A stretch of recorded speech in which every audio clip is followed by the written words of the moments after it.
very good evening to you and welcome to What Med Media. I've been quiet, which is unusual for me, and apologies for that. It's been a case of work, it's been a case of training, and it's been a case of getting my head down and writing some words for Hull York Medical School, who are kindly sponsoring my MD, which is into the role of media in the use of global communication during a mass pandemic.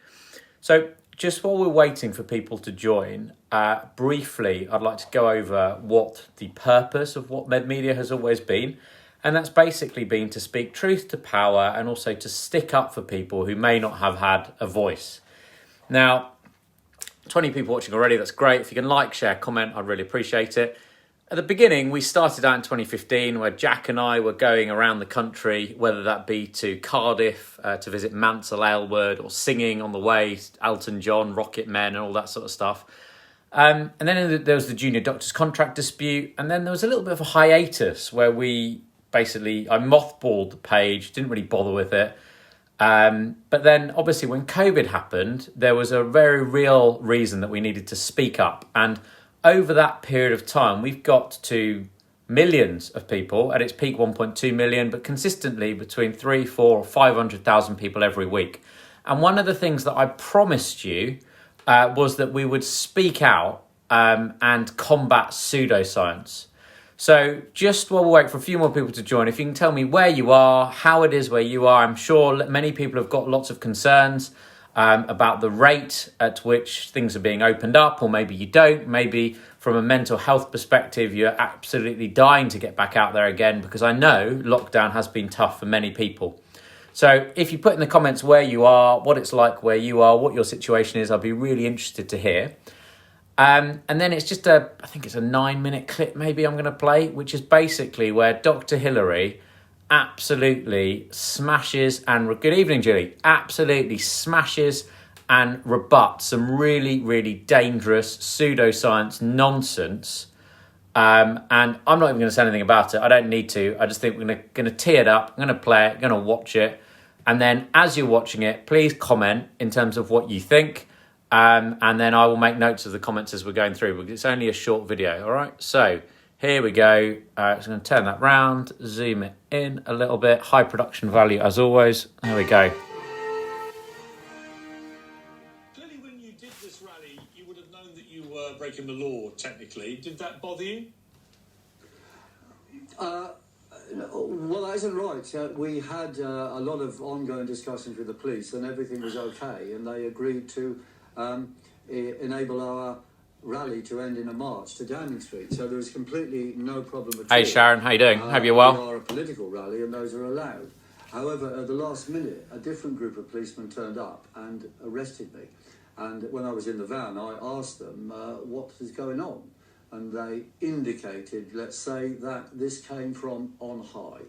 So as far as we can see, it's a political decision to arrest me, whereas allowing a Black Lives Matter. Hey Eunice, how you doing? What's it like in Manchester? At the same time, or further down into Parliament Square, allow that to happen. And what was the reason? What was the reason given to you? And yeah, I mean, you raise an interesting point. I'm not really sure why you're being singled out for a £10,000 fine when there's clearly evening, been Kelly. A lot of other mass protests. Just while they're warming up into this, I'd let you guys know. As to why you have been targeted when This is a long-ish interview, but I think it's important it's shown in its entirety. Peers, it's interesting talking peers to peers. Yeah, we don't meet many other peers. No, they didn't give. I actually have a brother called Jeremy to make things even more weird. Okay, that's good. No, they didn't give a reason as to why I was singled out, and I should think you, peers, should challenge Sadiq Khan to explain why he's got political policing in London now, and also challenge him, if it's not political, allow us to have another rally on the 26th of September, just before Parliament. Okay, well, I would say I don't understand why you've been singled out. Trafalgar Square again, 26th of September. Yeah, on that point, I can agree with you. It seems irrational and unfair. But should we look at the we will ask why you held But yeah, the let's get to what you were actually protesting about. Do you believe the coronavirus? Yes, do you believe the coronavirus pandemic is real? Well, there's various views on this. I mean, some doctors say that what we're seeing is some sort of flu that's been around for 46 years. And others say, well, it doesn't exist at all. There isn't actually a virus. What's your view? Everything which happens is exaggerated. What we're doing is we're challenging the government to give actual evidence that there is a virus, and we've given them till the 5th of September to reply, to show under standard But the Prime tests that Minister there is a himself virus. was hospitalised with the virus. How much more evidence do you need? Well, was he hospitalised with the virus, or was he ill from something else? You see, there's a lot of claims going on, and of course there might have been something happening in the past. You're It's suggesting not the on British that, Prime you see. Minister We've got- invented... Okay, just to clarify, you are suggesting the British Prime Minister invented having a virus that may not exist? I don't know if anyone invented it or not, but I would say that the numbers of people getting whatever they're getting is declining rapidly, and there's no justification whatsoever 25 million for people... continuing Again, lockdown. Mr Corbyn, let me just jump in. Just to clarify the numbers, 25 million people around the world have tested positive for coronavirus, COVID-19. Well, yes, but you see... And over 800,000... You know, let me finish and the I know, question, then I will let you these answer. tests don't work. These tests do not work. Let me finish the question. And over But don't interrupt me when I'm I answering. won't. I'll let you answer. Over 800,000 people have now died from COVID-19. That is a demonstrable fact. Now, what part of that do you think does not constitute a pandemic?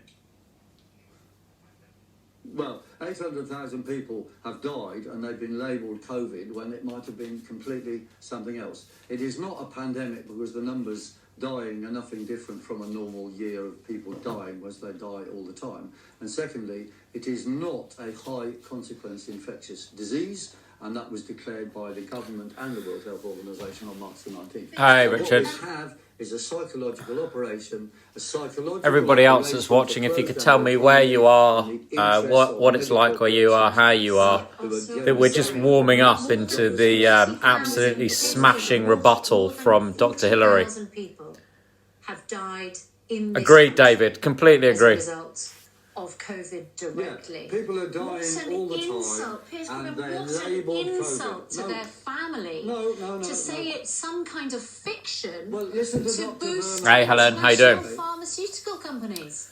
Listen, well, it is boosting pharmaceutical companies and big telecom, who are making billions and billions out of this, while the ordinary British worker is going to the wall, losing jobs. If those pharma companies So we are coming stand up for with treatments return that can help of the people who economy. are suffering, Okay, so I'm just going to pause it there quickly. So I saw a comment, Victoria, having seen people with COVID, I don't believe Boris or Cummings had it at all. I do believe it exists, however. I think this is really dangerous, right? In terms of, this is a novel disease. We've only seen it in the world for at best since sort of December, January, February time, right? And it's affecting our high from Earth.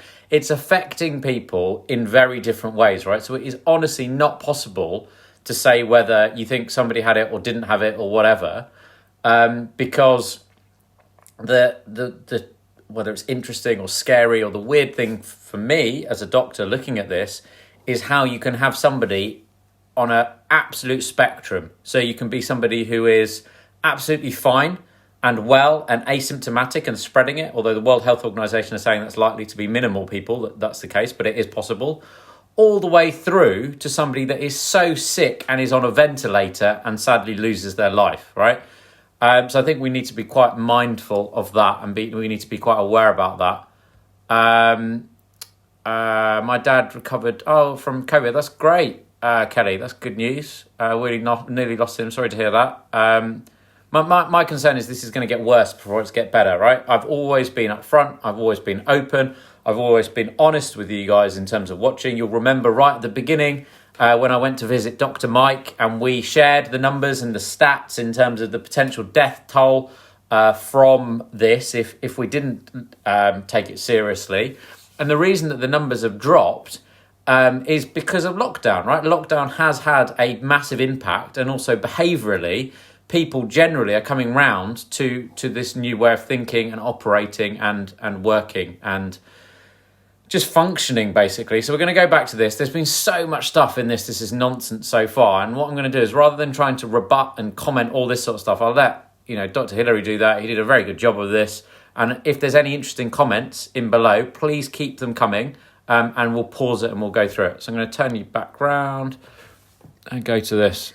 And potentially find a vaccine that can prevent long-term illness and There's death. no need for a vaccine. That is entirely justified, no. isn't it? Vaccines it's not a cause fiction death. in order The to history of boost... listen to me. You're interrupting. The history of the recent modern vaccines shows they make people more ill. There is already a cure for these COVID symptoms, namely chloroquine and zinc. So there's no need for a vaccine whatsoever, except to make money for the mega corporations and the pharmaceutical industry. Mr. Corbyn, there's no need for it. You should scrap it because you, the viewers, are paying for it. Mr. Corbyn, if you may let me jump in.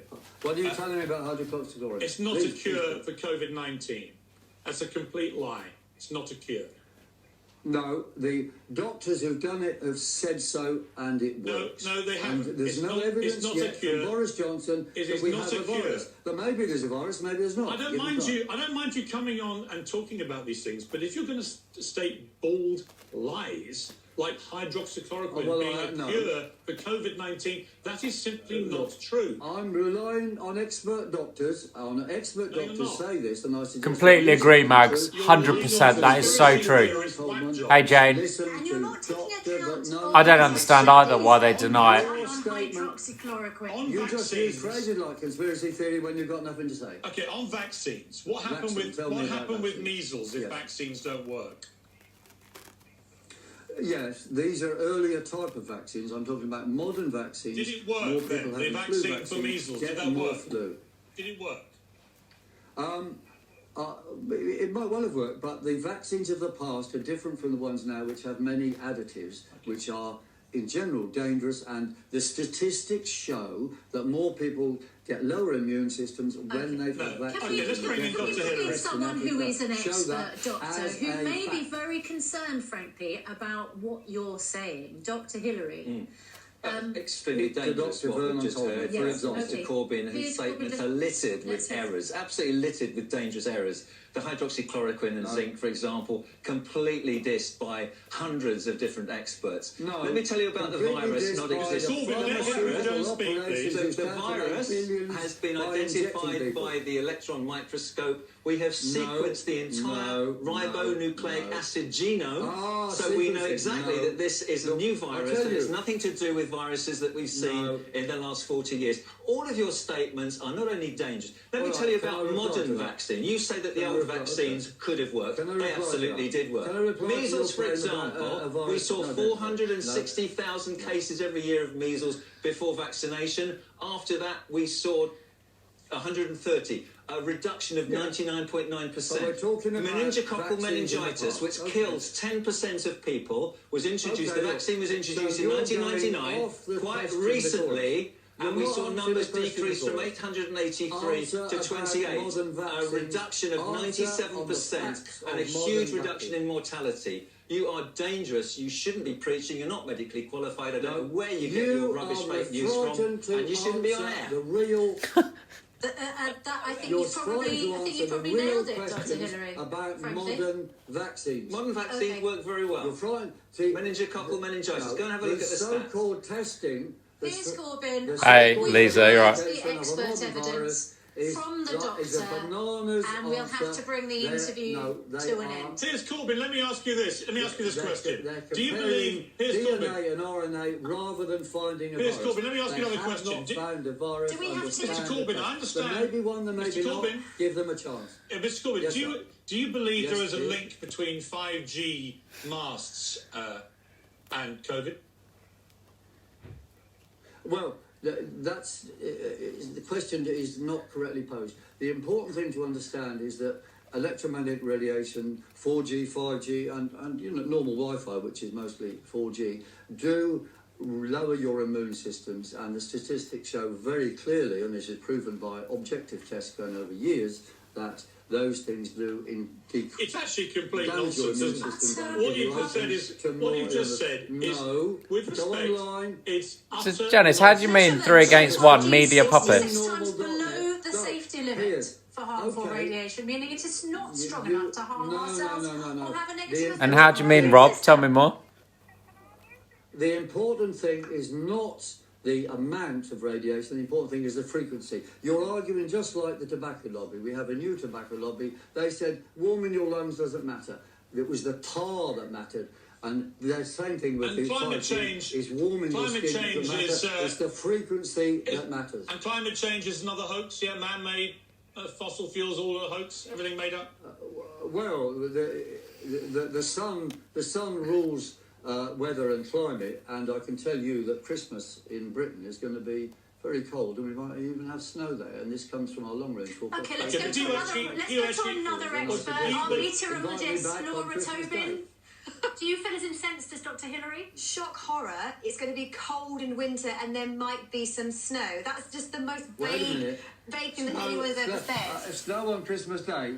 No, I'm letting you know there might be snow on Christmas Day. I thought there was a site, Piers. So, Robert, in terms of debating, it's... okay, well, the world climate change is very... This is almost coming to an end. Hold on, so we'll wrap up. Did you have these conversations with your brother, who wanted to be British Prime Minister?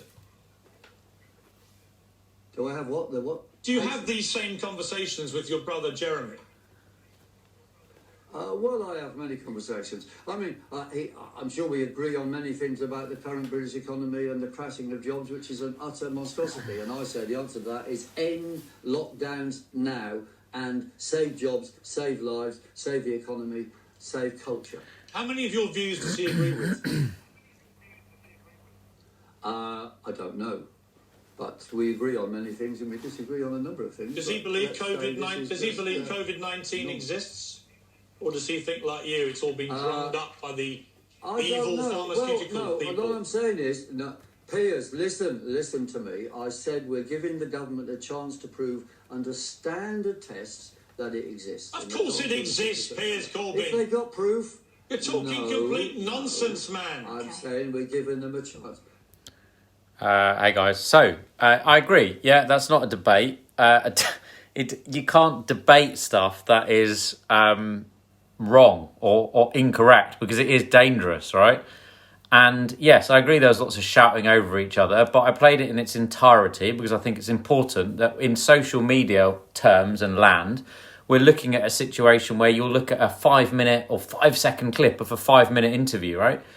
So my take on all this is, yeah, of course, vaccines aren't for everybody because you have to look at the profile and the data, and you need to make sure that they're safe. But you can't make claims like, modern vaccines are dangerous, because if you look at what happened with the MMR, I've forgotten his name, but it was a guy who published something in the Lancet a few years ago. Somebody tell me, maybe Wakefield. And he published something in the Lancet, and it was completely fake. It was completely fabricated. It was completely made up. And he made the link between the 100% false link between autism and MMR, right? Andrew Wakefield, there we go. Cheers, Richard. So that's incredibly dangerous.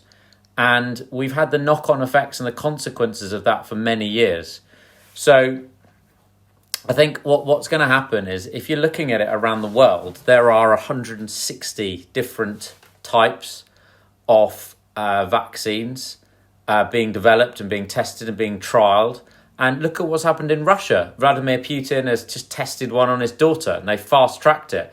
You look at what was happening in America, and Donald Trump was talking about fast-tracking emergency use authorization before the presidential elections in November, right? So when you have politics and science coming together, I would just urge caution and suggest that it's a little bit of a dangerous situation. That was media manipulating. Hold on, that should not have been given airtime. Thought he was talking rubbish, but that was media manipulating. I don't know. I think, he's gone on. Piers Corbyn has gone on Good Morning Britain because he wants an audience, right?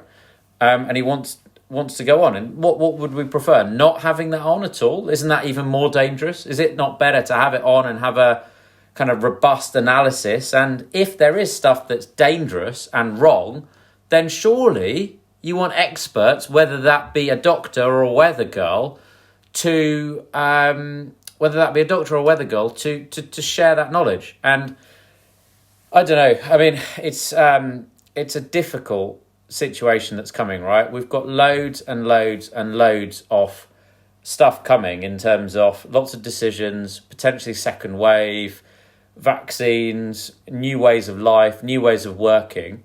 And I think it can become quite overwhelming, right? And the most important thing to do is remember the basics, keep washing your hands, wear masks where possible, avoid crowded places, because this virus thrives on human-to-human contact. And as humans, we crave that contact. It's absolutely vital, and it's really difficult to go without it, right? But if we can wean ourselves off external stimulus and get through this, then we can come out of it the other side stronger. And I think that's really important. Yes, Robert, I do. I do think there is going to be another lockdown, probably more regional and local in their whack-a-mole strategy. But yes, absolutely. So we all need to take it upon ourselves to get clued up about this, to start reading the literature and the papers and the studies. And if you're not sure, ask. Okay, if you're not sure, ask your GP, ask your healthcare professional. You know, talk to people online. I was reading a paper last night, actually, and it said something about this is the first infodemic. This is the first situation where we've got a pandemic, but also we're also fighting the spread of completely rubbish, fake, dangerous news, okay? And in my mind, the only way to combat this is equipping people as much as possible with the tools that they need to critically appraise stuff, to look at different sources. If you see a meme on social media, is that true? No, of course it's not. Look at trusted news sources. See if they take part in the Trust Project. Certainly, which I've seen on Sky News and stuff, they do that, and that's my preferred choice of news. But you've all got your own. But try and read around. Try and read broadly across the lots of different areas, right? And really look into the papers and the media reporting for deep analysis and balanced opinion. Anyone pushing you in one direction for anything, I would suggest is a bit of a red flag and a bit of a concern. And yeah, the WHO website, Richard, I completely agree. The WHO website and the Facebook page, absolutely brilliant. Their press conferences are long, right? They're about an hour, sometimes more. But there's international experts, and they are sharing their knowledge and their information. So it's very difficult, I agree, to find an hour to do this, but it's vital. It's absolutely vital. So I'm going to leave it at that for now. I'm sorry I've been a bit quiet. I will, as and when, if we need to, I'll pop up and do stuff like this. And I will plan on doing some more stuff, because I appreciate the reach of the page has gone down because the content has also gone down.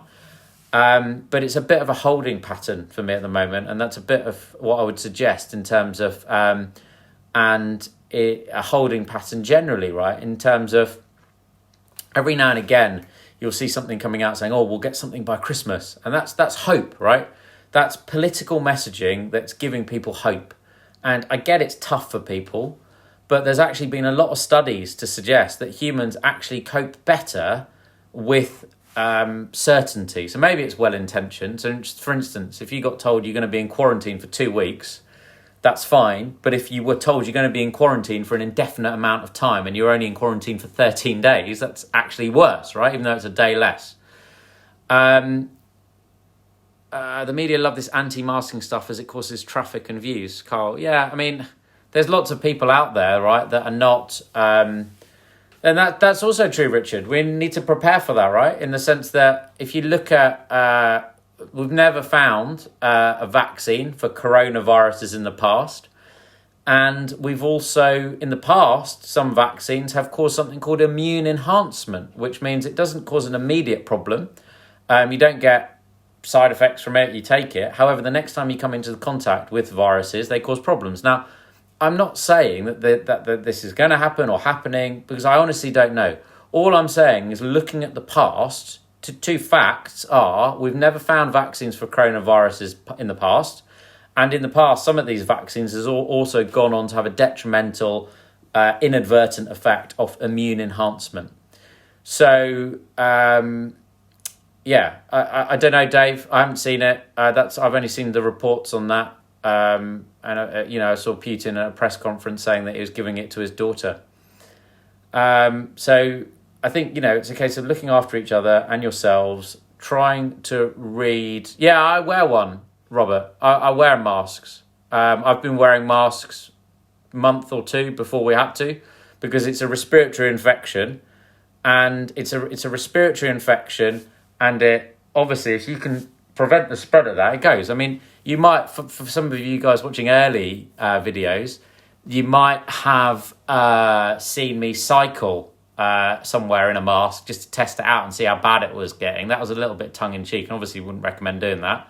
I don't wear a mask for exercising, but if I go into a confined space, the rare times that I do, going into the, say, shops for essential shopping, I will wear a mask. And I'll also go there in a very planned, strategic way that I go in and out. And I've got, in my coat, I've got a mask, gloves, alcohol gel in all my coats, all my bags. So wherever I grab that from, I've always got it, and I don't have to think about it.